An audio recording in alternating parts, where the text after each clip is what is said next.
Bonsoir à tous. Aujourd'hui, c'est le jour 5. Le jour 5 de notre programme Parcours professionnel, déployer et gérer l'infrastructure d'identité en premise. Donc, le jour 5 était à, à la partie démonstration. Donc, le jour 5 était dédié à la partie démonstration. Donc, comme le dit notre parcours, donc ici, nous allons essayer de reparcourir l'ensemble de fonctionnalités, pas l'ensemble de fonctionnalités, on va reparcourir les outils qui vous permettent de pouvoir gérer un Active Directory. On va faire une migration en insérant un nouveau DC dans un domaine existant, tout en retirant l'ancien DC qui tourne à une version euh, antérieure de Windows Server. On va créer des objets utilisateurs. On va créer des objets utilisateurs. On va vous montrer comment faire pour localiser le rôle SFSMO qui tourne sur le contrôleur de domaine. On va créer le site. On va créer une relation d'approbation entre deux forêts pour vous montrer comment ça se passe.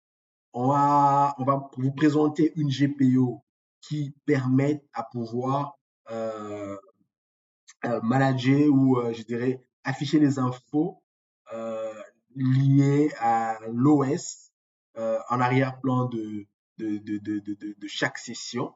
Donc, en arrière-plan de chaque session, donc en background de chaque session. Et bon, sans plus tarder, je vais essayer de vous présenter notre topologie. Donc, pour la partie démonstration, nous avons pratiquement, je vais filtrer là en termes de settings, donc état exécution, on a 5 VM. Donc, nous avons 5 VM. Donc, on a la VM numéro 01, appelée DC01. C'est sur cette VM qu'on va installer. Donc, on va installer un OS. Donc, ça signifie on va installer, plutôt, pas qu'on on va installer un OS, on va installer un DC. On va installer un DC pour le rajouter comme étant un deuxième contrôleur de domaine. Et on a le DC 02 qui sera utilisé pour aller remplacer le DC qui a la version Windows Server 2008. Et ensuite, on a le troisième DC qui est un DC appelé approbation. Avec ce DC, on va créer une relation d'approbation interforêt.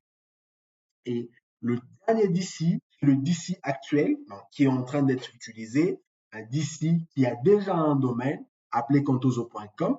Et dans ce domaine-là, on va rajouter les deux autres DC. Donc, le DC qui jouera le rôle de deuxième DC dans ce même domaine et le DC upgrade qui viendra remplacer le DC 2008. Ensuite, on a notre OS client. On a notre OS client, Windows 10, qu'on viendra intégrer dans ce domaine, dans cette forêt, dans ce domaine, dans notre forêt qui est différent de la forêt Contoso. Et ensuite, on créera des utilisateurs dans ce domaine, donc le domaine Contoso, pour vérifier, pour permettre à ce que cet utilisateur puisse venir s'authentifier au niveau de cet ordinateur client. D'accord. Sans plus tarder, je vais essayer de vous présenter la machine. Donc, on commence avec le DC 2008 et le DC à remplacer. Donc, comme je vous le disais tout à l'heure, on a aujourd'hui, pas aujourd'hui, dans cette vidéo, on a la partie GPO où on a appliqué la stratégie qui permet à afficher ces infos au niveau des serveurs. Donc, ce sont des infos que vous pouvez customize, donc vous pouvez personnaliser sur base des infos que vous souhaitez afficher sur les serveurs, sur les utilisateurs. Moi, je le trouve un peu plus pratique parce que lorsque vous le déployez dans votre environnement d'entreprise de prod, l'environnement prod, ceci permet à acquérir des infos aux yeux des utilisateurs. Donc, vous pouvez avoir un utilisateur, vous lui posez la question, c'est quoi le nom de votre machine?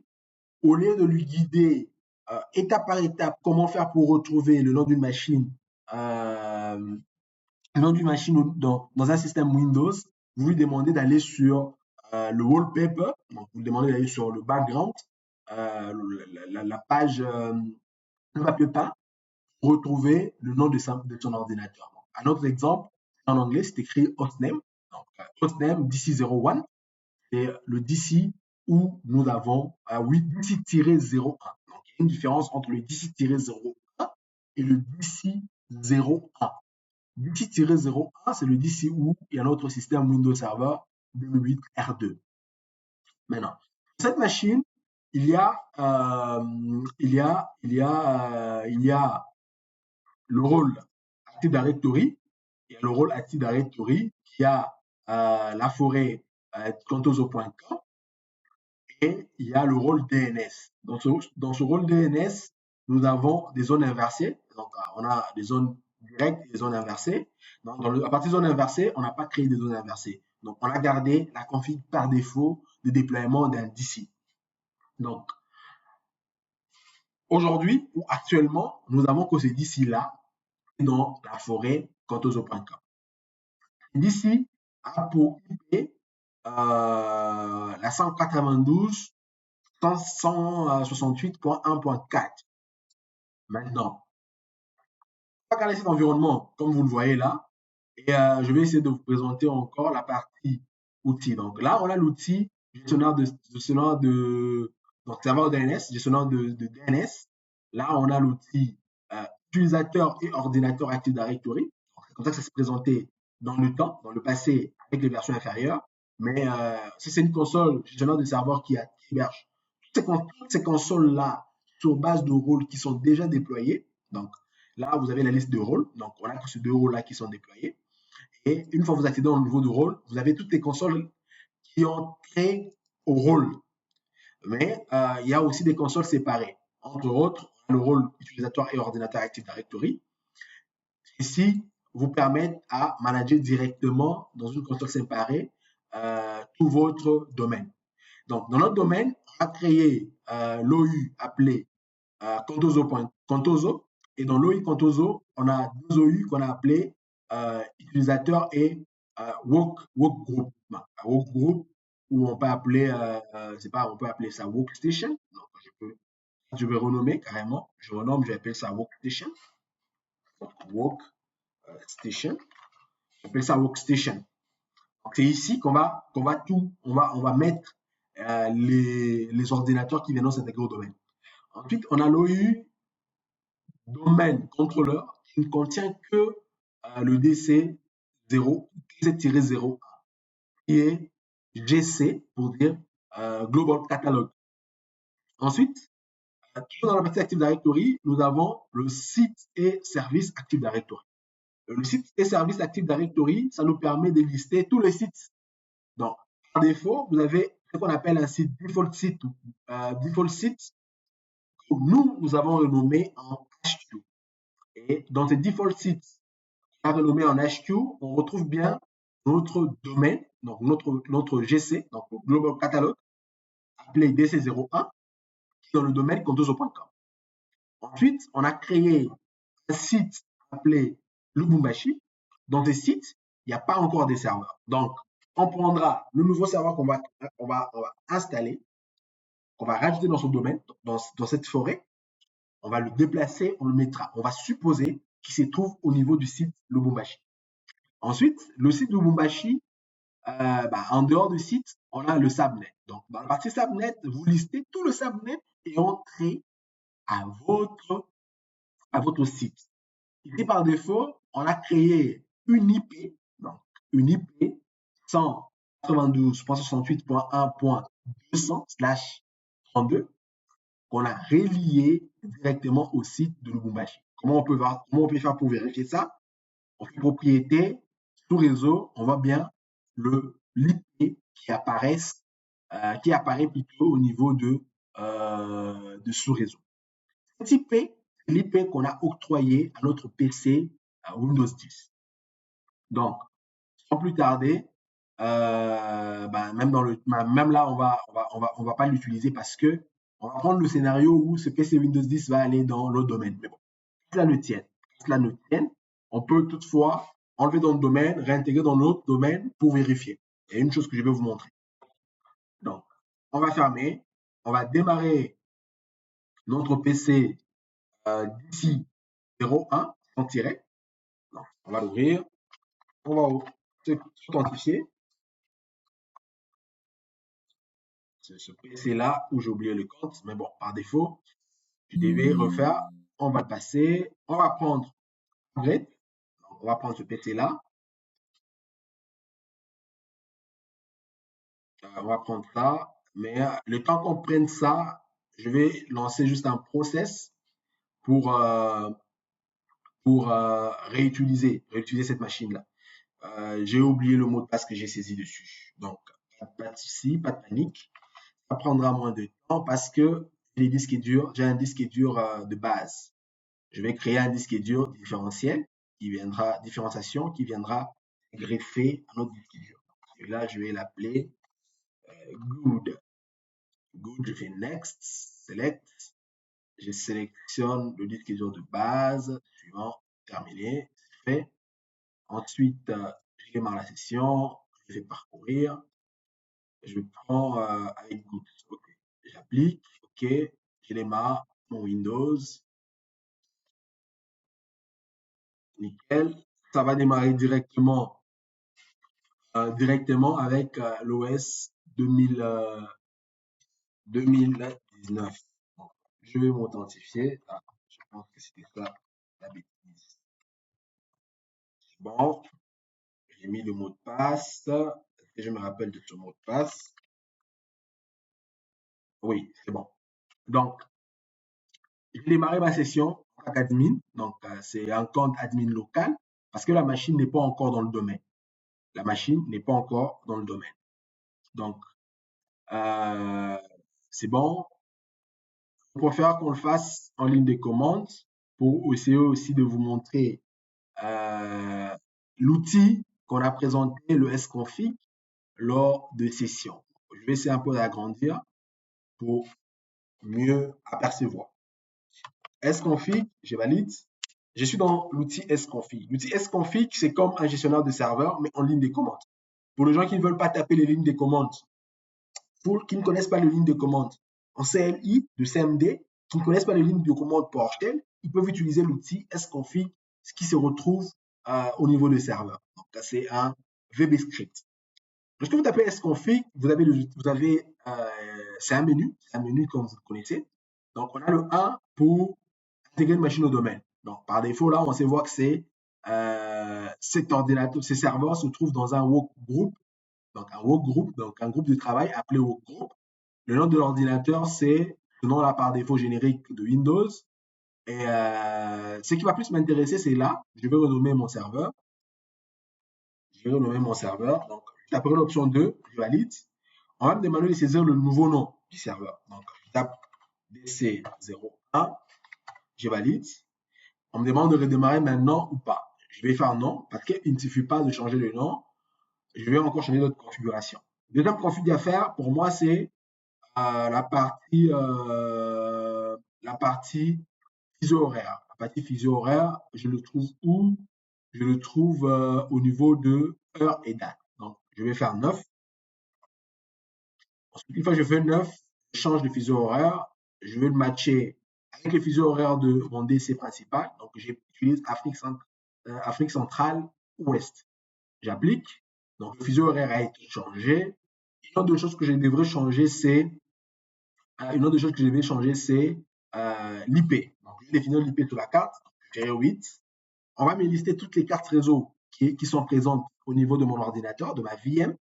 Là, je vois qu'il y a une seule carte réseau qui a l'adresse IP à PIPA, qui a pour index 2. Là, on me demande de sélectionner l'index de la carte réseau. Moi, mon index est 2. S'il y avait plusieurs cartes réseau, je vais taper l'ID de l'index de la carte réseau que je souhaite configurer. Donc, pour mon cas, je tape 2. Là, on me liste l'index de la carte, on me liste la description de la carte, l'IP de la carte, donc on a un IPv4, un IPv6, le masque de sous-réseau, le DHCP est activé, la passerelle par défaut, serveur de préférence, serveur DNS auxiliaire. Ensuite, là, j'ai un sous-menu qui me demande si je vais définir une IP, l'adresse IP de la carte réseau, c'est vrai, c'est ce que je vais faire. Je vais appuyer sur 1. On va me demander si je vais le garder en DHCP ou je vais le faire en statique. Donc, je vais définir l'IP en statique. Je vais définir la carte en statique. Dans mon cas, c'est statique. Donc, IP statique. Je vais prendre l'option S. Donc, je fais S, c'est valide. Ensuite, on me demande de rentrer l'IP statique. Donc, ici, on se disait que j'allais utiliser l'IP 192.68.1.1. Je valide. On me demande le masque de sous-réseau. Quand c'est une IP de la classe C, automatiquement, il me propose d'utiliser le masque de la classe C. Si le masque correspond à mon sous-réseau, ce que j'ai à faire, je laisse vide, je valide. C'est ce qui est écrit là. Vide égale à par défaut ce qui est là. Donc, vide, je ne touche à rien, je valide. Je valide. Passer par défaut, pour le moment, je n'en ai pas besoin parce que je ne peux pas faire du routage. Je valide. Automatiquement, j'ai ma nouvelle carte, ma nouvelle IP, j'ai mon masque de sous-réseau. Maintenant, quand on va travailler dans un réseau de domaine, on doit définir les IP de DNS. Parce que le domaine fonctionne avec du DNS. Donc, il n'y a pas des IP DNS configurés. Donc, je vais prendre l'option définir le serveur DNS. L'option 2, je valide. On me demande de rentrer l'IP du serveur DNS. Je rentre l'IP du serveur de mon DC. Ici, de préférence, l'IP du serveur DNS de préférence, comme c'est un serveur qui jouera le rôle de DC, il faut mettre son IP. Je valide. Ensuite, l'IP du serveur DNS auxiliaire, je mets l'IP du contrôleur de domaine qui existe. Pour mon cas, ce qui existe, c'est l'IP du serveur DNS 2008. C'est la 192.68.1.4. Je vais vérifier pour ne pas faire des erreurs. Donc, je rentre sur le serveur DC 2008. Il est où? Je rentre là. Bien, l'IP 1.4. Je valide. OK, ça a été défini. À ce stade, j'ai mes IP là, bien configurés. Non, je dois tester si réellement les IP fonctionnent. Je peux faire communiquer les deux ordinateurs. Donc là, je rentre, retourner au menu principal. Je fais clac. Ensuite, j'ai l'option c'est déconnecter, reconnecter, tout ce que je veux. Donc, je vais prendre l'option retour, quitter pour revenir à la ligne de commande. C'est 15, je valide. Et là, je vais faire ping l'IP de mon serveur DC, donc c'est la 1.4, je valide. J'arrive à pinguer mon DC. Donc, ça signifie que mes deux ordinateurs communiquent. À ce stade, je ne dois pas oublier que j'avais un job de redémarrage qui était resté en suspens. Donc là, je ne peux pas intégrer ma machine dans le domaine pour le promouvoir en contrôleur de domaine parce que j'ai encore le job qui est en spending. Donc, je vais faire un sconfig. À travers le sconfig, j'ai l'option 13 qui signifie qui va donner au serveur l'instruction de pouvoir se redémarrer. Donc, je prends l'option 12, je vais redémarrer. Pourquoi je vais redémarrer? Parce que j'avais changé le nom du serveur. Je valide. Là, je viens de redémarrer mon serveur. Donc, mon serveur qui jouera le rôle du DC01. Il vient de démarrer. Je veux m'authentifier. Là, je n'ai que encore plutôt le compte admin local du serveur, parce que le serveur ne fait pas partie du domaine. OK. Maintenant, là, le rôle, pas le rôle, je viens de définir le nom, mes IP, qu'est-ce que j'ai fait encore? J'ai changé les fuseaux horaires. Maintenant, c'est ça qui s'y reste, c'est d'installer le rôle Active Directory, installer le rôle DC. Active Directory, pas DC, mais le rôle Active Directory. Donc, je lance ma console PowerShell. On va essayer de faire le max de choses que je peux faire en ligne de commande. Donc, je vais faire Windows, get Windows Futures, tabulation. Ensuite, comme je ne connais pas très bien le nom de rôle DNS, parce que si je valide plutôt le rôle Active Directory, si je valide là, je vais avoir la liste de toutes les fonctionnalités qui existent dans Windows Server. Moi, je vais faire star, je mets domaine, je valide. On me liste le nom du rôle. Le rôle, c'est AD-domain services. Est-ce que c'est installé? Status, on me dit available. Donc, ce n'est pas encore installé, mais c'est disponible. Maintenant, comme cette commande-là me renvoie uniquement le service que je souhaite installer, je peux rappeler la commande, je le passe dans le pipeline, donc la sortie de la commande sera utilisée. Cette première commande sera utilisée comme étant l'entrée de la commande suivante que je vais saisir. Donc, pour les gens qui veulent apprendre du PowerShell, je vous demande d'aller suivre mes vidéos de 10 jours avec Windows PowerShell. Ça vous explique un peu plus de détails. Donc, je vais faire un install Windows Feature. Ensuite, je vais lui dire include Management Tools. Pourquoi je mettrais include Management Tools? Parce que si je ne mets pas cette option, ça va installer le rôle sans les outils de gestion. Donc, je ne saurais pas gérer mon rôle à partir de ces serveurs. Donc, en mettant Include Management Tools, j'ai inclus les outils de gestion dans la liste d'installation du rôle. Mais si je ne veux pas installer ça, je serai obligé d'installer le rôle RSAT. RSAT pour dire Remote, Remote Services, c'est pas Management Tools, Administration Tools. Donc là, je valide. Automatiquement, j'ai lancé le process d'installation du rôle Active Directory, Active Directory avec l'outil de gestion. Avec l'outil de gestion, là, le rôle est en cours d'installation. Je vais pause et revenir une fois le rôle installé. OK? Donc là, c'est fini. C'est installé avec succès. Est-ce que ça demande le redémarrage? Non. Ensuite, exit code. Donc, exit code, est-ce qu'il y a eu de code d'erreur? Non. Donc, tout s'est passé très bien. Successfully. Access. Donc, avec succès. Ensuite, qu'est-ce que je dois faire? Je dois promouvoir mon ordinateur en contrôleur de domaine. Donc, là, je reviens en graphique, donc en GUI. J'actualise la page, j'actualise mon serveur de serveur. J'ai un message d'avertissement, notification. Je clique dessus, je prends l'option promouvoir ces serveurs en contrôleur de domaine. Pour les gens qui ont eu la chance d'utiliser Windows Server 2008, c'est à ce moment ici que vous tapez la commande DC Promote. Validé. Donc, le clic que j'ai effectué, ça a exécuté la commande DC Promote. À ce stade, à ce niveau, qu'est-ce que je fais? Je viens de cliquer sur l'option DC Promote. Là, qu'est-ce que j'aurais à faire? Logiquement, j'étais censé d'abord intégrer mon ordinateur dans le domaine où je souhaite promouvoir un contrôleur de domaine. Donc, qu'est-ce que j'ai fait? Je vais annuler la fenêtre. Je rentre dans le sconfig. Une fois dans le sconfig, je prends l'option 1.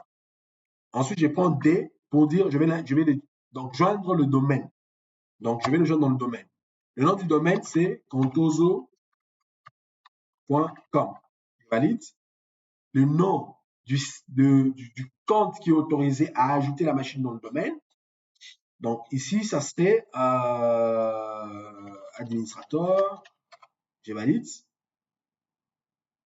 On me demande de taper le mot de passe. Je saisis le mot de passe de admin. Je valide. Automatiquement, vous pouvez modifier le nom après le démarrage. OK. Donc, la jointure est en cours. On me demande si je veux taper un nouveau nom. Je laisse vite parce que je ne veux pas changer les noms. Mon serveur est dans le domaine. Je peux le voir là. Dans le domaine, Contoso.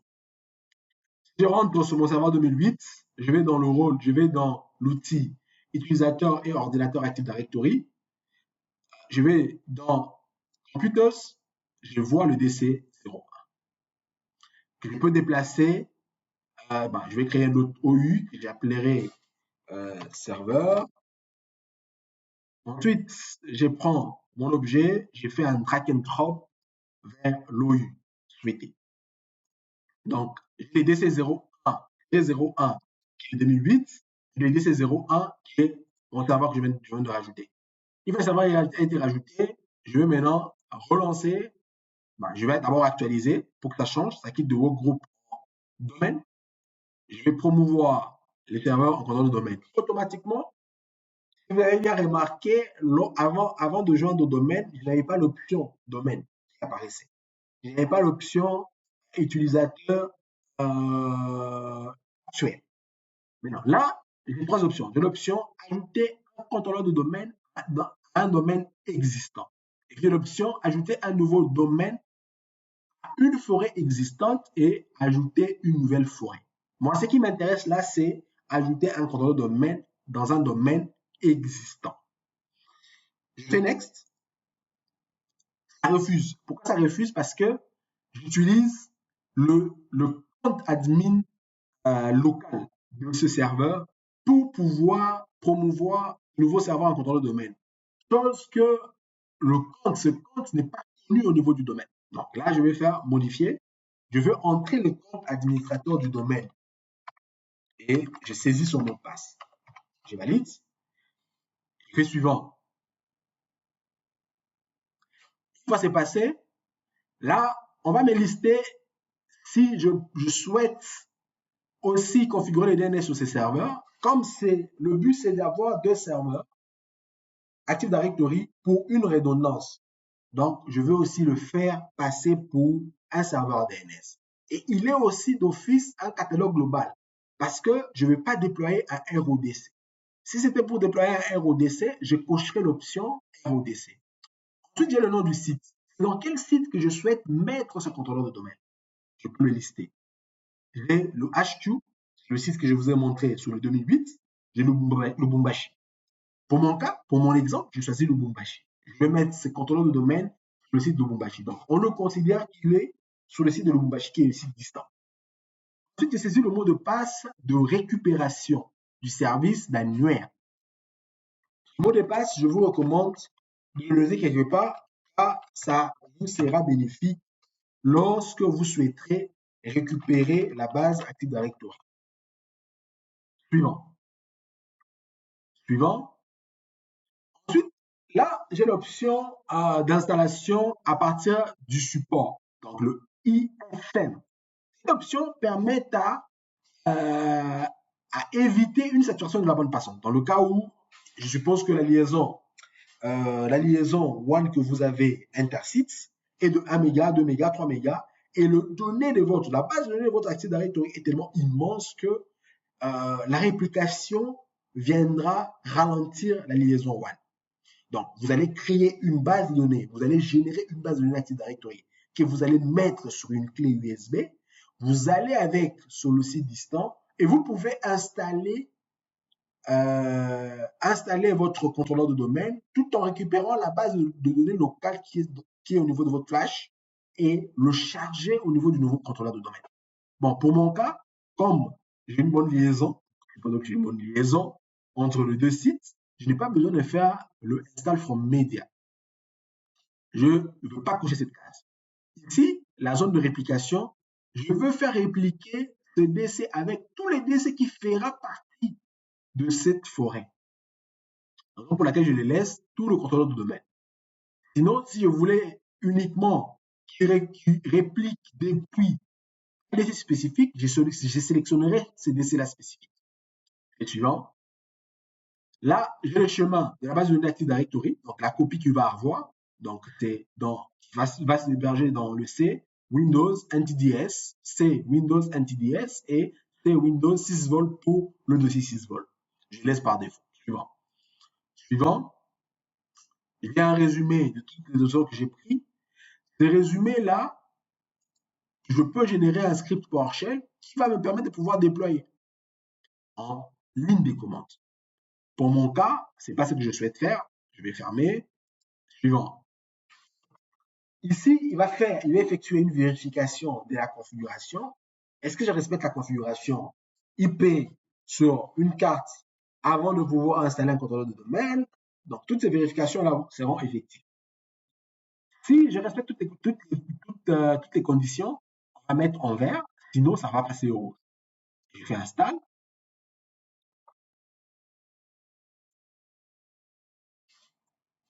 Je vais mettre pause et je reviens une fois l'installation finie. Bon, c'est fini. Donc, il va me demander de redémarrer la machine. Donc, je vais profiter directement parce que là, il faut attendre 1 minute pour qu'il redémarre. Moi, je vais le redémarrer directement. Donc, lorsque je vais rentrer au niveau de mon serveur 2008, j'actualise, il disparaît. Pourquoi? Parce que comme il devient contrôleur de domaine, il va se déplacer dans l'OU domaine contrôleur. Il va venir ici. J'actualise, je le vois là. Et j'ai bien le voir, celui-là, DC01, il est sur le site de Lubumbashi. DC-01, il est au niveau de l'ASQ. Bon, là, il est en train de redémarrer tout en appliquant toutes les modifications nécessaires, donc tout ce qu'on a eu à faire là, pour le rendre catalogue global, donc domaine contrôleur. Je laisse tourner. Logiquement, une fois qu'il va finir, je suis censé retrouver tout ce que j'avais au niveau de mon 2008 sur ces serveurs-là. Une copie. En entre-temps, pendant que ça tourne, je vais ouvrir ma console PowerShell. Je vais vous lister, le rôle SFSMO qui existe sur ces serveurs. Donc, rappelez-vous, il y avait 3 rôles pour la partie domaine et il y avait 2 rôles pour la partie forêt. Donc, je vais essayer d'agrandir pour que vous puissiez bien voir. Propriété, je fais ça, applique. Donc, je vais la commande get add domain, je valide. Add,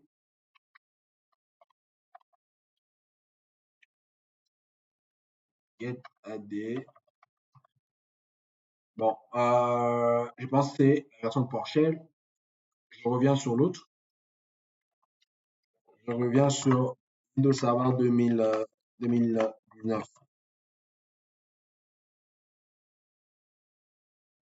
Donc la version de PowerShell qui est là n'a pas ces appels de commande. Il ne les a pas. Donc il faudrait soit mettre à jour la console. Donc je fais AD-AD,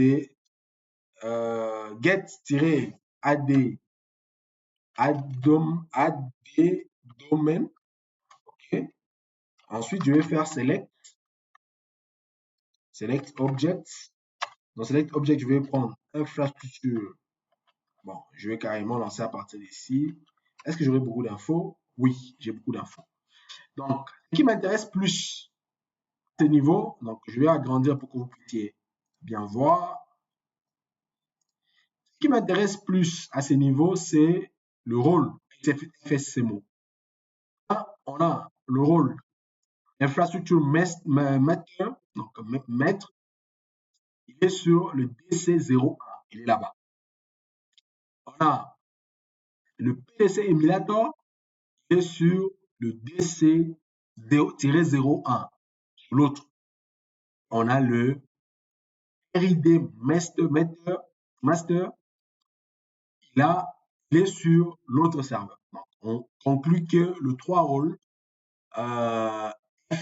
FSMO se trouve sur le premier contrôleur de domaine. Ensuite, on va vérifier du côté de la forêt. On a le rôle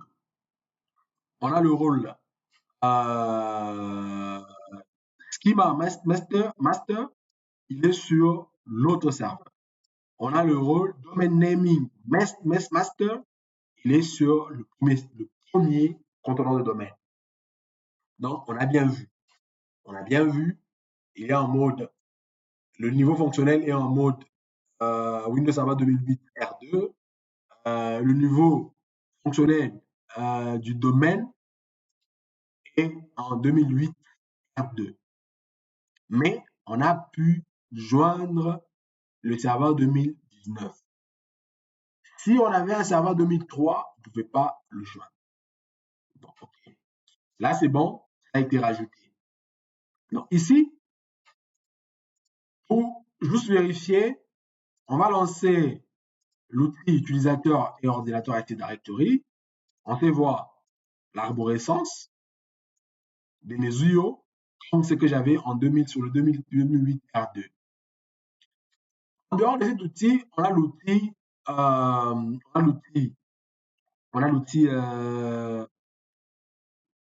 centre d'administration Active Directory, qui est un outil qui a été rajouté. Je pense que ça a été rajouté depuis la version 2012, si je ne me trompe pas. Ah non, on en avait en 2008 R2, mais pas trop convivial, pas trop convivial. Je pense pas qu'il avait l'option, donc on peut le remarquer là. Il n'a pas l'option, il n'a pas l'option historique de commande PowerShell. La différence de cette version-là, on a l'option historique de commande PowerShell. Ceci nous permet, à chaque fois qu'on effectue les actions au niveau de notre domaine, ces actions génèrent des commandes PowerShell qui cadrent avec les commandes PowerShell sont générées sur base des actions qui ont été posées. Un exemple simple, on va dans l'OU utilisateur, on crée un utilisateur dans cet OU-là, qu'on va donner le nom.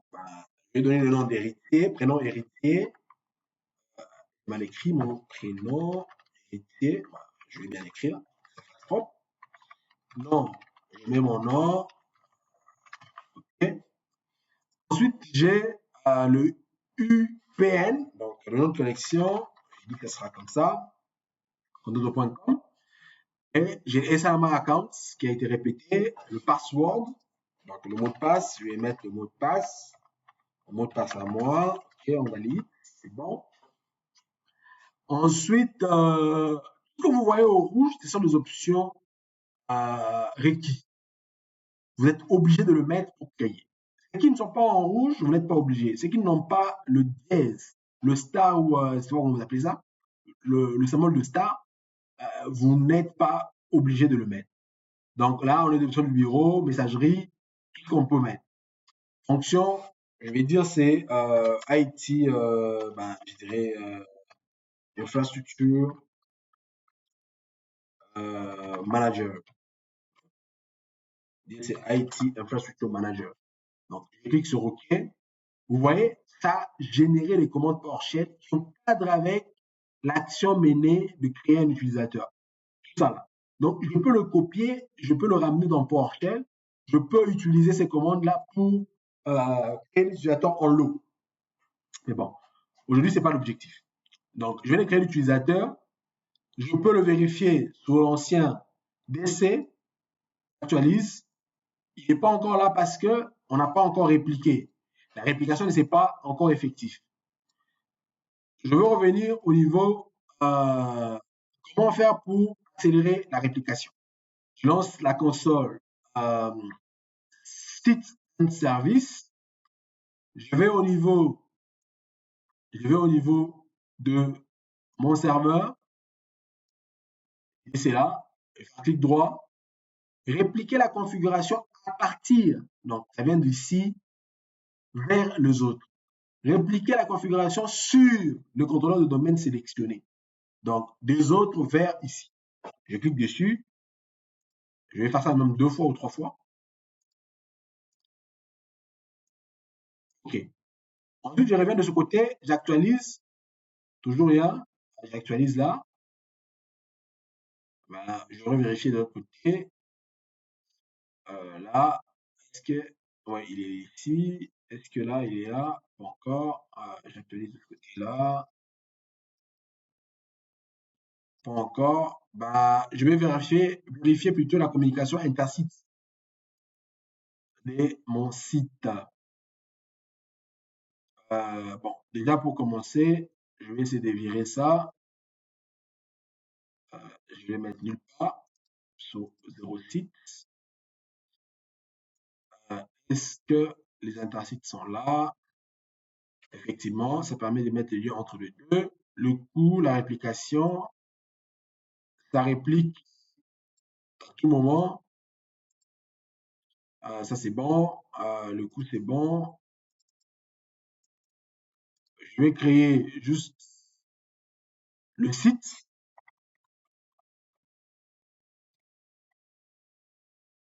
.0.24. Ça servira à rien parce qu'il faut que je les lis sur l'autre. Je vais essayer de rajouter, parce que j'ai fait un DC diag. Le DC diag, me dit qu'il n'y a pas l'IP sur le contrôleur de domaine de Lubumbashi, sur le site de Lubumbashi. Donc, je vais essayer de rajouter ça. Ouais, je fais nouveau, 1.1, 32. Ok, je rajoute à Lubumbashi. Ensuite, je vais forcer la réplication. Ok, maintenant, je vais faire dans le deux sens là aussi. Appliquer là, et puis je vais faire un décidiac. J'ai beaucoup des erreurs là, en décidiac qui me parlent. Donc, là, c'est bon. Disque dur, qu'est-ce qu'il dit? Ouvre datage, timing, euh, c'est la bonne heure, tout est bon. Attends. Est-ce que ici, j'ai le bon fuseau horaire? Donc, oui, c'est ça, c'est le bon. Pourquoi ici, il ne remonte pas? Je pense que peut-être comme j'utilise dans le même réseau, mes répliques ne fonctionnent pas correctement. Mais bon, que cela ne tienne. Attends, je vais essayer de le voir de l'autre côté. Est-ce que ici, le subnet que j'ai créé, ouais, ça apparaît, donc ça réplique très bien. Pourquoi pas les utilisateurs? Encore, je vais ajouter le site, le subnet du site de HQ, donc 1.4, c'est ça, 32. Son IP, je vais mettre en HQ.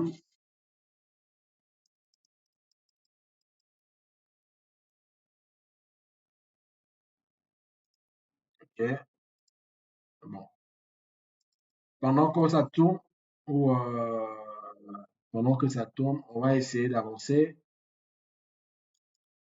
et on va revenir dessus. Je pense la config avec d'utiliser. Comme je n'ai pas respecté je n'ai pas respecté, je n'ai pas fait dans le bon sens de configuration.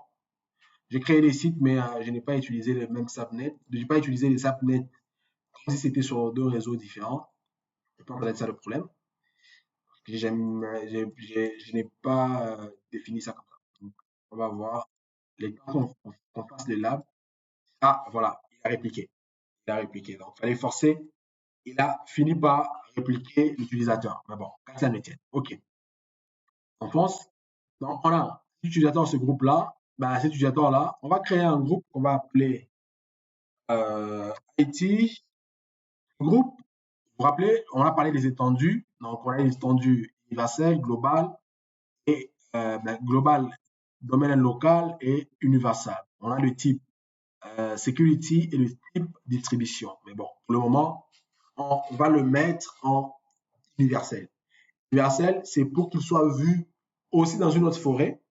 Global, il est vu uniquement dans la forêt du domaine. Local, c'est propre au domaine où le groupe est créé. Mais bon, nous on met dans l'universal parce qu'on va l'utiliser dans l'autre forêt lors de la relation d'approbation. On valide. On va essayer de pousser la réplication pour voir s'il va réapparaître. Et là, on va cliquer là, on actualise, c'est bon, on le met dans le deux sens, on essaie d'actualiser, nickel. Donc, il est venu. Donc, c'est un problème des IP. On continue. C'est fait. C'est fait. On a pu lister ce qu'il fallait lister de l'autre côté. Ce qu'on va faire, c'est que on va essayer de jeter un coup d'œil. Mais bon, le DNS, on va revenir plus tard. On va promouvoir l'autre serveur qui viendra remplacer le DC 2008. On récupère ces DC-là. Ah non, DC upgrade. On vérifie si les IP sont corrects. Est-ce qu'il a les IP? Non. On va définir l'IP. Donc, on va définir l'IP dans le même sous-réseau. 1.3, le masque est correct. Le DNS, comme il jouera le rôle du DC, on met son IP en DNS de préférence et on met l'IP du serveur de DNS secondaire, le DC qui ne va pas quitter, qu'on ne va pas décommissionner. Donc, c'est le DC1. DC1 a pour IP 2, si je ne me trompe pas. Non, c'est 1. Donc, on va essayer de faire une résolution en DNS. Donc, on valide. On fait CD. On va faire NSLOOKUP DC01.contoso.com. On va envoyer la requête au serveur 4.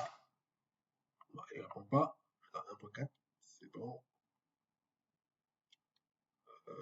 DC01, c'est ça. Ouais. Est-ce que le 1 répond? Il ne répond pas. Mais bon, je pense que c'est parce que la fenêtre n'est pas encore fermée. On le ferme, il communique, on relance. On fait 4. Bon, c'est pas encore grave jusqu'à présent. Tout. Je pense que c'est parce qu'il a des IP. On va actualiser. Il a encore des IP sur la carte. Qu'est-ce qu'on va faire? On va désactiver l'IPv4. On va désactiver la carte. On va réactiver la carte. On va actualiser. On a la bonne IP qui apparaît. Mais là, ça ne marche pas. Est-ce que j'arrive à pinguer? C'est DC. Je n'arrive pas à pinguer. Pourquoi je n'arrive pas à pinguer? Je pense que ça va être un problème de pare-feu. On va désactiver le pare-feu Windows. Si vous ne voulez pas désactiver, vous pouvez créer une règle. Donc, on va créer une règle ensemble. C'est plus mieux. La règle, nouvelle règle, personnalisée. Je vais autoriser uniquement le ping. Tout le programme, protocole, XMP version 4, n'importe où, autorisé, peu importe le profil du domaine, je vais dire i.ping. OK. Je vais faire le out aussi. Je vais autoriser la sortie, personnaliser, tout le programme, XMP version 4, peu importe le réseau, autorisé, peu importe le profil, out.ping. OK. Est-ce que, alors, ça c'est le ping. Ah, j'arrive pas à le pinguer. C'est pas normal. Donc, ça va être un problème de la carte. On va vérifier. Dans le bon sous-réseau. OK. Comme les autres. On vérifie ça rapidement pour être sûr qu'on parle de la même chose. C'est bon. Est-ce que je peux pinguer le 1? Défense de transmission. Mais bon, c'est pas grave. Pour le moment, qu'est-ce qu'on va tester? On va changer le nom. On va changer le nom. DC02. Et on va l'intégrer au domaine directement. Cotonzo.com. On valide. Contozo.com. Attends un instant. Pourquoi il a plusieurs IP? Il communique. Ah, c'est les masques. C'est les masques, si je ne me trompe pas. On va désactiver. On va réactiver. OK. C'est correct. C'est 3. OK. Mais bon, c'est pas grave. On va mettre dans le loopback, même si je sais que c'est pas ça le problème. L'IP là est correct. On fait ça. On va vérifier. Peu importe. On va jouer à ça. OK. On va valider. Et pourquoi il communique pas dans les deux sens? C'est pas normal. On va rajouter une nouvelle carte. Ajouter une nouvelle carte. Je vais mettre dans le même réseau. Je vais virer l'ancienne carte.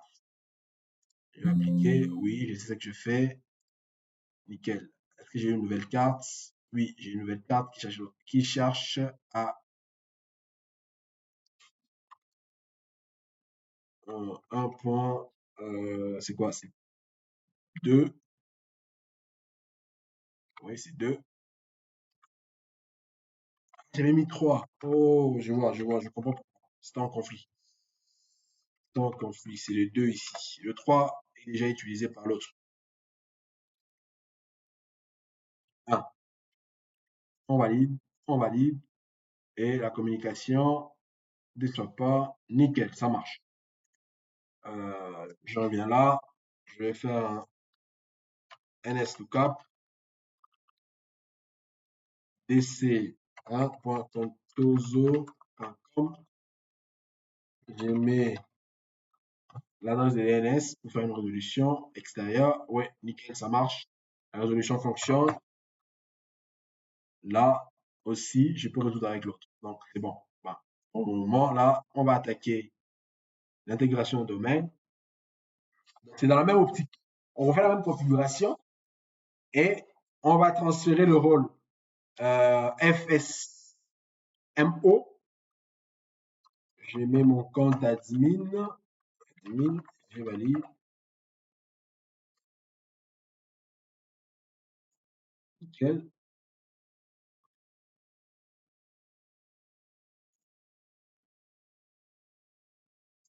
On va démarrer.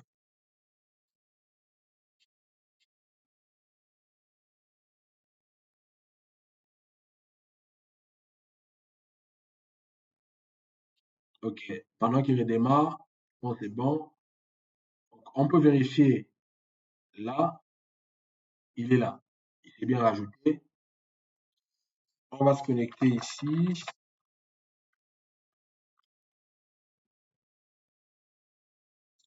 Bon,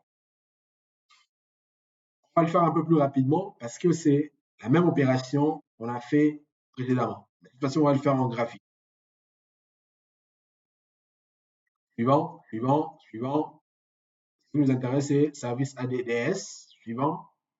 Bref, le pop-up qui a apparu, c'était juste pour me demander si je voulais prendre des outils d'administration. J'ai cliqué sur OK. Je prends l'option redémarrer au cas où c'est nécessaire pour l'installation.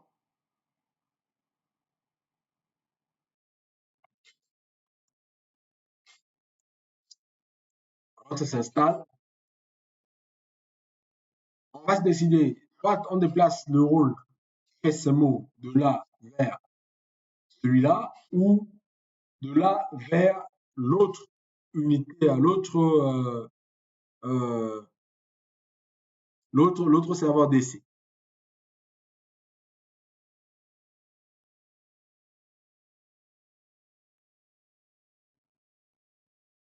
Donc, pendant que ça tourne,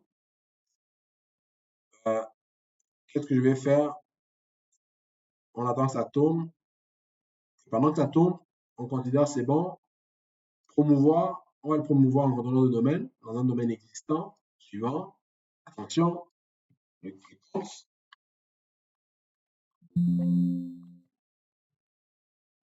OK. Suivant, suivant.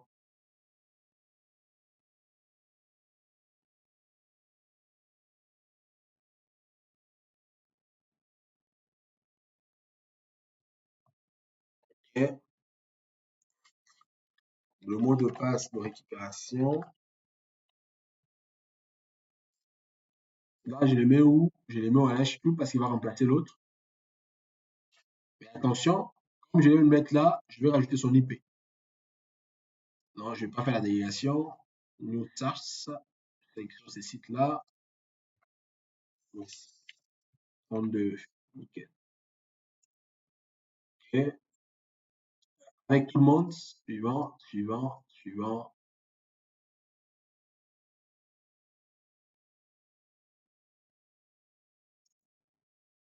Installé.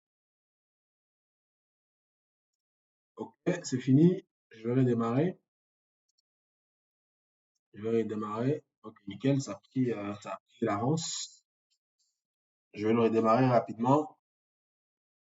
Et c'est ici que je vais déplacer mes rôles FSM. Donc là, vous comprendrez que si on éteint ce DC-là, on est mal barré. Parce que tout le rôle FSMO se retrouve dessus. Donc, ce serait pénible pour nous de pouvoir contacter les DC juniors de tout. Donc, on le laisse tourner.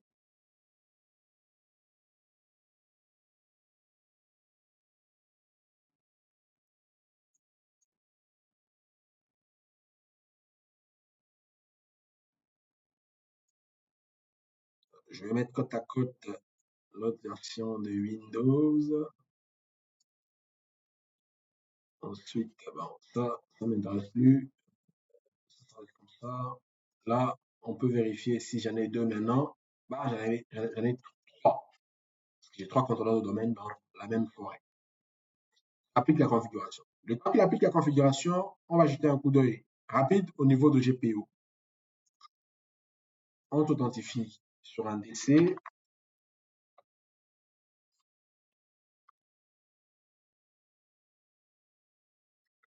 Là, on a tout. On va lancer la console GPO, stratégie des groupes, si, si. Donc, comme je vous présentais, lors de la partie théorique, je disais qu'il y avait deux objets par défaut qui existent, le default domain controller policy et le default domain policy. Les deux là, ne le modifiez jamais. Si vous voulez modifier des options, créez une nouvelle GPO. Donc, dans notre cas, nous avons créé la GPO appelée BG Info.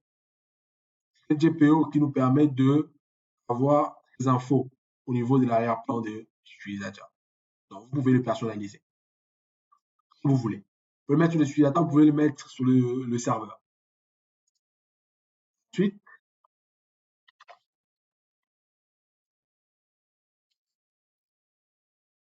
là, j'ai le nouveau DC. Tant que ce DC-là n'a pas encore fini de synchroniser, les GPO ne vont pas s'appliquer et on ne peut pas effectuer des actions un peu plus poussées. Par exemple, maintenant là, vous venez de constater comment ça a pris la GPO parce qu'on vient de s'authentifier. Et comme c'est dans le même site que l'autre, la réplication est un peu plus rapide comparativement à l'autre configuration. Bon. Une fois lancé, ici, je veux aller dans ma console, dans la console PowerShell, parce que je souhaite déplacer le rôle SFSMO sur ce serveur-là. OK, j'agrandis. Là, la commande à saisir, bon, déjà là, je vais vous faciliter la tâche, je vais réduire la fenêtre, je vais réduire l'affichage, je vais mettre plus propre. La commande, c'est move-ad directory, directory service, operation master role. Ensuite, j'ai dit identity. Identity, c'est le nom du serveur où je souhaite migrer le rôle, contoso.com. Ensuite, operation master role. Et une fois que j'ai saisi ça, je dois entrer le nom de rôle que je souhaite migrer. Par exemple, là, je peux dire schema methods, virgule, domaine name methods, virgule, pdc emulator, virgule, RIP, virgule, infrastructure. Mais si je souhaiterais uniquement migrer de rôle, je peux sélectionner que ces deux rôles-là. Mais pour mon cas, je veux tout migrer ici. Je valide. On me dit quoi? On me dit impossible de trouver le serveur de répertoire pour l'identité DC01, 02. On va vérifier ça. Identity. On va vérifier ça. Il est où? On va ouvrir.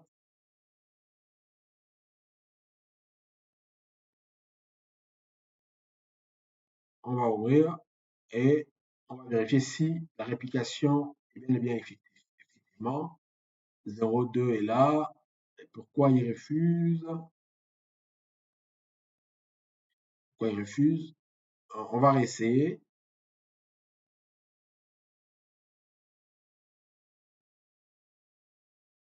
Est-ce que ma console est dans 104 000? Oui, c'est en 104 000. Tout est correct.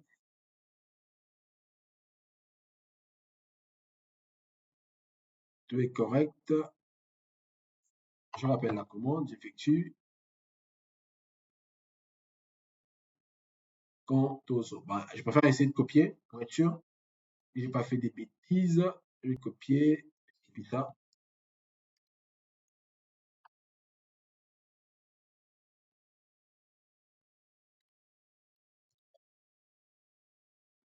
Bon, je mets DC02, je valide. Effectivement. C'est le nom qui était mal écrit. En fait. Donc là, j'entre dedans direct. Il me demande si je souhaite déplacer vers le schema vers celui-là. Pour mon cas, comme je suis sûr de ce que je fais, je vais mettre l'option T pour ne pas être appelé à se faire poser beaucoup de questions. Je valide. Là, je vais les déplacer tout le rôle sur ce serveur-là. Ce qui m'intéresse maintenant, c'est de vérifier. Get AD domaine, je valide. Je vois très bien qu'il me PDC Emulator. Et maintenant, ici, Infrastructure Master est là. L'autre là, c'est quoi? L'autre, c'est RID Master. Là. J'ai fait Forest. Je valide. Schema Master. Là. Domain Naming Master de l'autre côté. Donc, pour mon cas, j'ai eu à déplacer. Une fois c'est effectué, c'est à ce moment-là que je peux décommissionner le serveur 2008. Pour ce cas, vous devez rétrograder ce serveur-là. Pour le faire proprement. Si vous effectuez l'option de rétrogradage, ça va aller effacer dans le DNS propre tout ce qui avait trait à ce serveur-là. Mais si vous le faites à l'arrache, vous devez aller nettoyer la base de l'Active Directory vous-même. Vous devez entrer dans chaque enregistrement DNS, aller supprimer tout ce qui avait trait avec l'ancien nom du serveur. Pour mon cas, là, quand je l'ai déplacé, je peux même éteindre le serveur. Parce que là, il m'est d'aucune utilité. Donc là, c'est bon. Donc, j'ai mes deux contrôleurs de domaine qui sont là, qui existent. Super, nickel.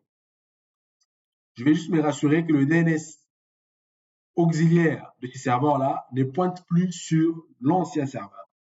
Je vais le faire pointer sur le nouveau serveur qu'il a remplacé. J'active le IPv6, ça ne m'intéresse pas. Je ramène en DC2. OK, OK, nickel. Là, ils communiquent entre eux. Maintenant, on va faire la probation. Sur le serveur DC3, sur ce serveur DC3, qui est là, j'ai déjà installé un domaine appelé Anantum. Est-ce que j'avais installé? On va vérifier. S'il avait déjà installé le domaine, non, je ne pense pas. Je l'ai laissé pour qu'on le fasse ensemble, pour que vous voyez le rôle. Donc là, j'ai déjà installé le rôle, je vais le promouvoir en contrôleur de domaine. Je vais prendre l'option ajouter une nouvelle forêt. Donc, ce serait en amptoum.com. Suivant. Ici, lorsqu'on regarde au niveau de la carte, les DNS pointent que sur ces serveurs. Donc, le serveur ne connaît pas le DNS de l'ancien, d'autres serveurs qui existent. Niveau fonctionnel, je laisse comme ce que vous voyez là.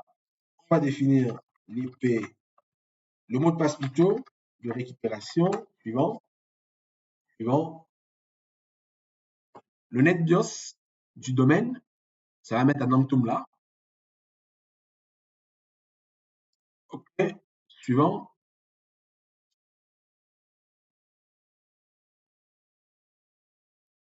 Je garde le répertoire, le remplacement du répertoire par défaut. On démarre l'installation. La vérification et je vais lancer l'installation.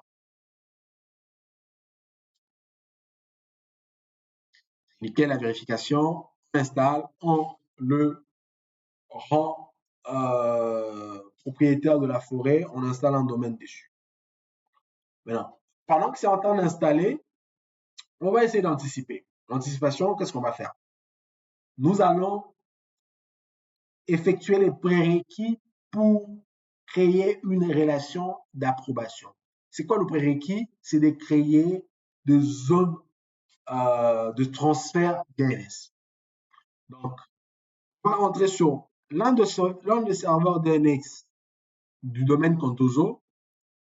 On va lancer la console DNS. On va aller au niveau de redirecteur conditionné. Clic droit, on va créer un nouveau redirecteur conditionné. Là, on va noter le domaine en Amptum Pourquoi on va faire ça? Aujourd'hui, ce contrôleur de domaine ne peut pas résoudre le nom en nametoon.com parce qu'il ne le connaît pas. Parce qu'il ne les connaît pas. La relation DNS ne fonctionne même pas. On ne les connaît pas, on ne peut pas résoudre. Tandis qu'on veut faire une relation d'approbation, on sera appelé à renseigner le serveur DNS du domaine existant, du domaine d'acquisition en autonome. Là, on va faire à nouveau, on va renseigner le nom du domaine DNS en nametoon.com. Ici, on va entrer l'IP du serveur DNS maître. C'est l'IP 192.168.1.3. C'est lui le maître. Il va tenter de les contacter pour résoudre. Moi, comme j'utilise le sous-réseau, un seul sous-réseau pour tout le serveur DNS, ici, vous devez vous rassurer que le routage fonctionne entre vos serveurs, entre vos sites. Pour que cet IP-là, la résolution DNS puisse fonctionner. Dans mon cas, je vais lancer un ping continu pour me rassurer que je peux pinguer cet IP-là. Effectivement, le 3 est pingable. Mais est-ce qu'il a fini de démarrer? Non, pas encore. Il est pingable, peut-être le DNS ne fonctionne pas. Ah, effectivement, il vient de résoudre. Il vient de trouver que le nom du serveur DNS là, c'est le DC3, comme on peut le voir. Voilà. Ensuite, on dit, OK, il vient de créer les redirecteurs. Donc, aujourd'hui, je peux résoudre à partir du domaine nametoon.com, plutôt à contoso.com, je peux résoudre le nom DNS du domaine en nametoon.com. Donc, on va faire un ping en nametoon.com. J'arrive à pinguer ce domaine-là parce que j'ai créé un redirecteur DNS, donc un redirecteur conditionnel. Là, il tourne. Nous devons faire la même chose de l'autre côté, donc du côté de notre domaine, de notre forêt. Quand il applique, on va le mettre juste à côté là, le temps qu'il tourne. Et ici, on va déjà lancer la console qui va nous permettre d'effectuer cette action. C'est dans la partie outils, la console approbation, il est où? Domaine et approbation Active Directory. Là, on a le domaine contoso.com qui est en train de tourner. Ici, on va se loguer. On va créer le redirecteur comme c'est qu'on vient de créer là. Je m'authentifie avec mon compte du domaine. Je vais lancer le gestionnaire DNS. Donc là, alors c'est pas ici. Ici, DNS. Là, double-clic, je crée. Pour ce cas, ça serait contoso.com. L'IP de serveur DNS de Contoso, il y a le 1.1, il y a le 1.2 aussi. Je mets les deux. Ensuite, je valide. Est-ce qu'à partir d'ici, je peux pinguer le domaine Contoso? Je vais faire un ping, contoso.com, je valide. Le ping fonctionne. Donc, mon redirecteur fonctionne. Là, je vais aussi lancer l'outil domaine et approbation Active Directory. Une fois c'est fait, je vais faire clic droit au niveau du domaine et approbation. Je vais faire un retour rapide. Ici, on peut mettre à niveau les niveaux fonctionnels au cas où on souhaite. Donc, c'est ici que vous pouvez effectuer, vous pouvez voir et manipuler la mise à niveau. Dans notre cas, dans le domaine contoso.com, on avait en 2008, le niveau fonctionnel doit être plus bas. On peut le mettre à niveau. Vous voyez comme là, le niveau fonctionnel était en 2008.2. Il est resté, malgré qu'il y ait l'autre domaine. Donc, on peut le mettre à niveau. On peut le mettre à niveau. Mais on doit se rassurer que les anciens n'existaient plus. Comme là, on nous dit, vous ne pouvez pas augmenter les niveaux fonctionnels du domaine car ce domaine inclut des contrôleurs de domaine Active Directory qui n'exécute pas la version Windows appropriée. Donc, supérieure. Donc, pour mon cas, je ne change pas parce que je n'ai pas à décommissionner l'autre. Donc, on va aller créer action, c'est où? Action propriété, action plutôt droit propriété, approbation, nouvelle approbation. Suivant. Ici, je vais entrer le nom de l'approbation. Le nom de l'approbation, c'est le nom que vous voulez décrire. Donc, on demande d'entrer le nom d'un annuaire. Donc, ici, je vais appeler ça en namtool, namtool.com. Suivant. Est-ce que c'est une approbation extérieure? Rappelez-vous le type d'approbation lorsqu'on parlait de la théorie. Ici, pour mon cas, c'est forêt. Suivant. Est-ce que c'est bidirectionnel ou c'est en sens unique, entrant ou sortant uniquement? Il y a des descriptions. Moi, je vais prendre bidirectionnel. Suivant. Est-ce que c'est uniquement ce domaine ou ce domaine est du domaine spécifié? Moi, je prends uniquement ce domaine parce que je n'ai que ce domaine-là, contoso.com. Suivant.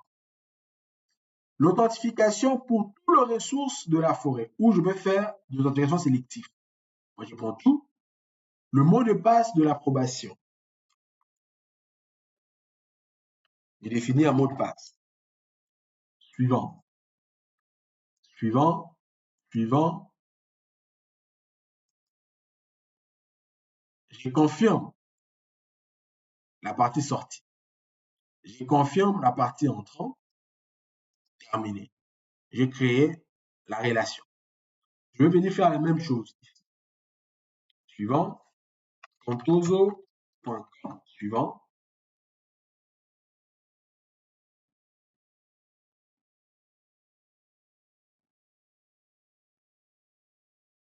OK. Il a détecté qu'il y avait déjà une relation d'approbation de l'autre côté. Moi, je prends Windows. Le domaine, c'est Contoso. On va vérifier Contoso. Ah, j'ai mal écrit. On va faire next. C'est Contoso. Suivant. Il a testé la résolution DNS. Il lui a permis de trouver ça. Forêt, suivant, bidirectionnel, oui, uniquement le domaine spécifique parce que je n'ai qu'un seul domaine. Le mot de passe, introduit le mot de passe. Suivant, suivant, oui, je confirme en sortie, je confirme en entrant. Je dois entrer le compte admin de l'autre côté. Contoso / administrateur, mot de passe, suivant. OK. Je viens de créer la relation d'approbation. OK. Je viens de créer une relation d'approbation. Donc, à ce stade, la relation d'approbation a été créée. Qu'est-ce qu'on va faire? On va démarrer notre PC Windows 10 qui est déjà en cours. On va faire la connexion. Il est là. On va l'intégrer au domaine. On va choisir un des domaines où nous souhaitons l'intégrer. Donc, on va aller dans le contrôle panel. Contrôle panel. Là, là. Comme j'ai les cartes, j'utilisais Internet pour ça.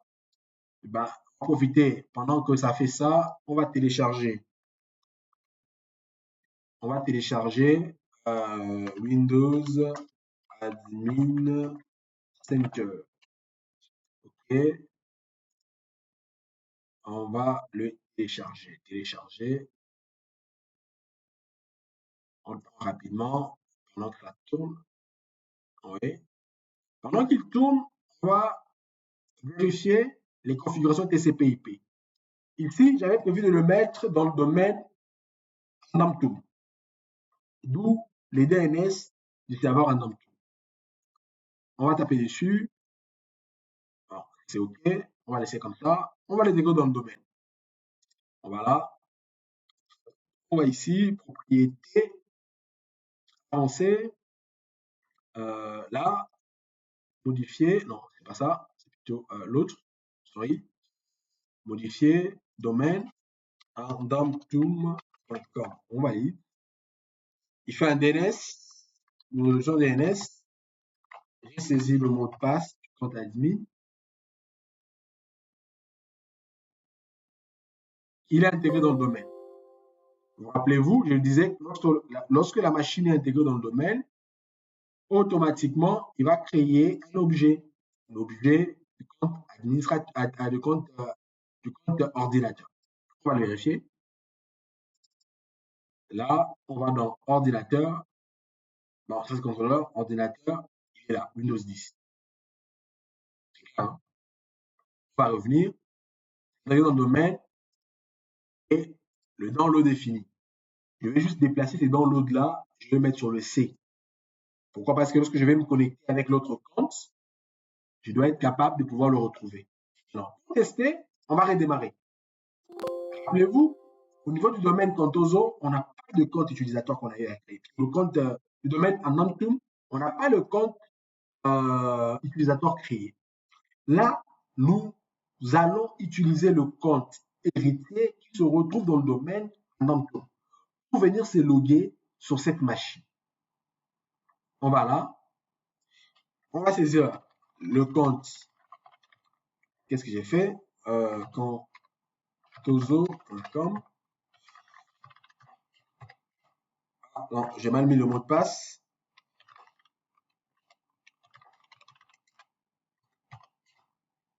Un instant, contoso.com, c'est ça le UPN que j'ai utilisé.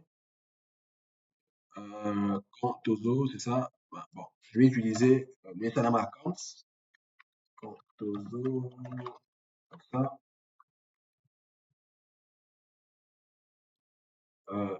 Je vais vérifier hein, le mot de passe, si c'est plutôt le mot de passe, oui, c'est correct. C'est là. Il est où? Le compte est là. Là. Le, il devra changer le mot de passe. Bon, je dis ça. Je déconnecte ça. C'est ça, c'est Contoso opérationnalité. Ok. Je vais juste réinitialiser le mot de passe. Je vais lui dire qu'il n'a pas besoin d'authentifier.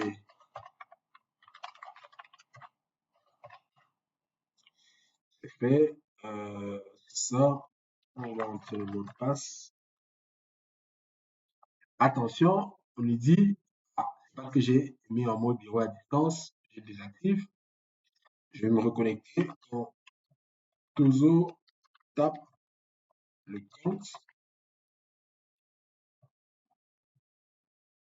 Vous voyez, je me suis logué avec le compte héritier qui est dans le domaine en Namtoon sur une machine qui est dans le domaine, plutôt qui est héritier qui est dans le compte Contoso sur une machine qui se retrouve dans le domaine en Namtoon. Le bienfait de la relation d'approbation. Donc, je vous laisse le temps de vous imprégner de tout ce qu'on a eu à faire. Commencez la partie théorique, finissez dans la partie pratique et bénéficier de cette nouvelle compétence qui cadre avec la connaissance distribuée. Juste pour finir, on va installer le Windows Admin Center, parce qu'on en a parlé dans le cours partie théorique. On a parlé de ça. On va l'installer et on va voir comment faire pour manager le serveur. Je vais tout mettre par défaut. Je vais juste mettre un dossier sur le bureau. Comme c'est un compte qui n'a pas de pouvoir, on va demander le pouvoir. Je peux utiliser le pouvoir qui se trouve dans le domaine en Namtu pour installer. Pas de problème. Vous vous rappelez, je suis dans une session d'un compte, surtout dans le domaine Contoso, et je peux arriver à faire ça. Donc, je suis en train d'installer le Windows Admin Center.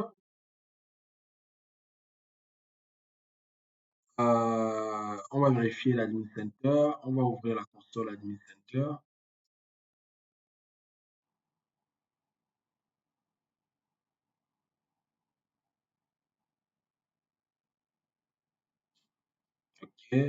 Ouvrir la console, c'est bon. OK. Là, oui, OK. Non, oui, OK. Il faut accepter les certificats. Oui, j'accepte. OK. Sinon, il va pas s'ouvrir. Il lance. On a notre Admin Center installé. Il est installé sur le poste Windows 10. Oui, c'est normal. Il n'est pas sur Azure. Oui.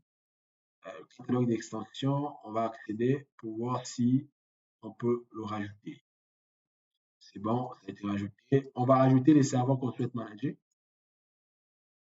Bon, déjà là, on va essayer de mettre à jour parce que ce sont des outils qui vont permettre de pouvoir manager le rôle.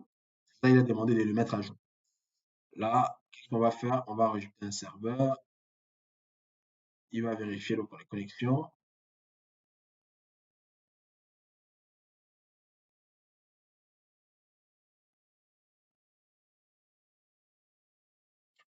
Et bon, je peux carrément définir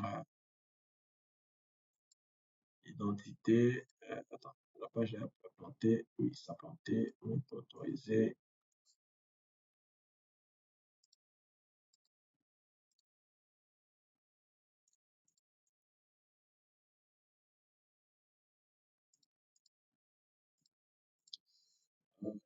Page en France.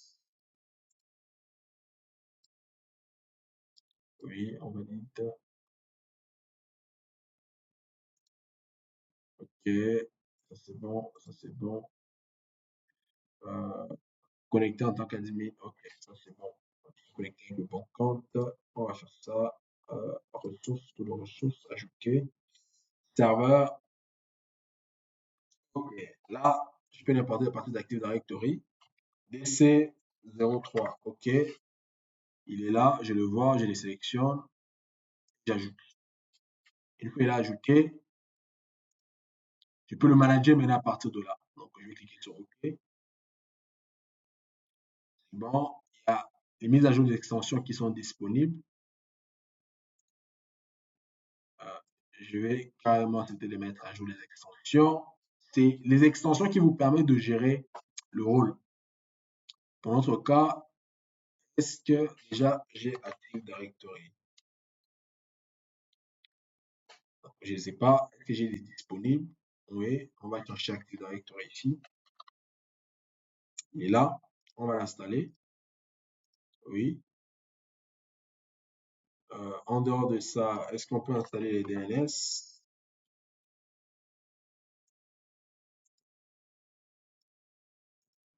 On a trouvé les DNS, on l'installe. Est-ce qu'on le retrouve sur la liste de ce qui a été installé? Enfin, qu'est-ce que ça fait? Ça télécharge en ligne et puis ça installe. Ça télécharge et ça installe. Les groupes locaux, est-ce que Active Directory est déjà installé? On va faire DNS pour voir. Ok, ça rafraîchit la page. Je pense qu'il y a une bonne nouvelle. Ok, Active Directory, c'est bon. Donc maintenant, je peux aller au niveau du serveur. Je clique dessus, ça se connecte. Comme il y a Active Directory, je vais sur Active Directory.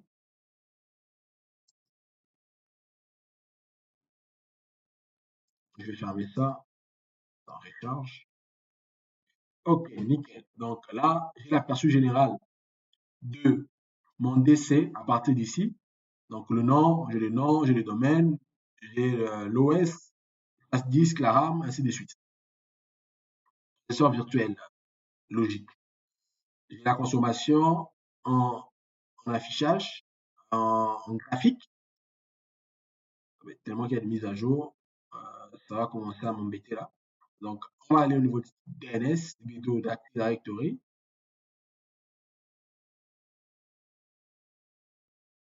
On est connecté au domaine en tant que on peut effectuer les actions, créer un utilisateur, créer l'OU, pour faire créer l'OU. On le crée où? Ça, c'est l'emplacement où on veut créer. On peut parcourir, je vais le créer là. Et comme j'ai l'OU utilisateur, je vais créer l'OU ordinateur. Je vais appeler ça computer. Create.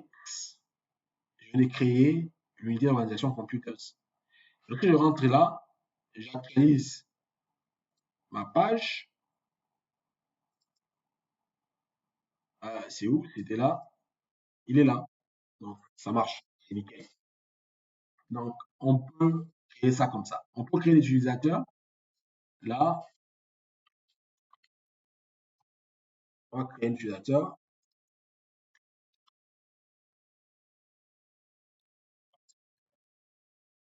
On va taper le mot de passe. Bon, je fais l'inverse. C'est ça qui est ici.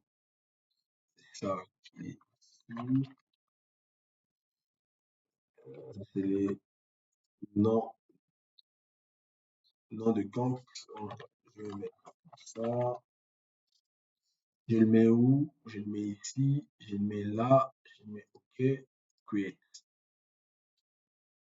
Donc, je viens de créer un utilisateur. Créer un utilisateur, j'actualise. Et puis ici, parcourir. Je peux parcourir tout mon DC, utilisateur, et là. Donc, je peux faire plus, modifier, désactiver, réinitialiser, propriété, modifier le nom, faire ce que je veux avec l'utilisateur.